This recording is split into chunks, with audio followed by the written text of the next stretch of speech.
দল পরাজিত হলে বিজয়ের স্বপ্ন বুকে আবারও ঘুরে দাঁড়ানোর সুযোগ থাকে, বিজয়ের সম্ভাবনাও থাকে, কিন্তু পালিয়ে গেলে দুর্বলতা আর সমালোচনার গ্লানি দলকে শক্তিহীন করে। ধর্ম থেকে ইতিহাস, সর্বক্ষেত্রেই সে এক করুণ পরিহাস।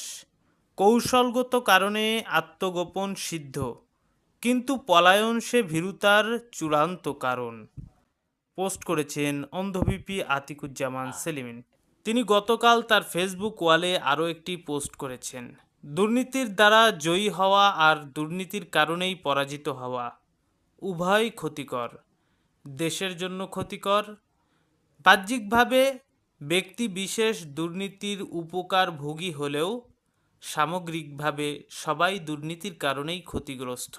তিনি তার ফেসবুক প্রোফাইলে 28শে আগস্ট একটি পোস্ট করেছেন। তিনি লিখেছেন, নাগরিক অধিকার নিশ্চিতকরণে প্রয়োজন রাষ্ট্রীয় অনুশাসন ও রাজনৈতিক অঙ্গীকার। 21শে আগস্ট অন্ধভিপি আতিকুজ্জামান সেলিম তার ফেসবুক প্রোফাইলে আরও একটি পোস্ট করেছেন। তিনি লিখেছেন, যদি কেউ দলকে ভালোবাসে সে যেন সৎ ও মানবিক নেতা খোঁজে। যদি কেউ যোগ্য নেতা হতে চায় সে যেন পরিচ্ছন্ন কর্মীর মাঝে যায়। এ ব্যতীত সবই সময় ও অসময়ের খেলা।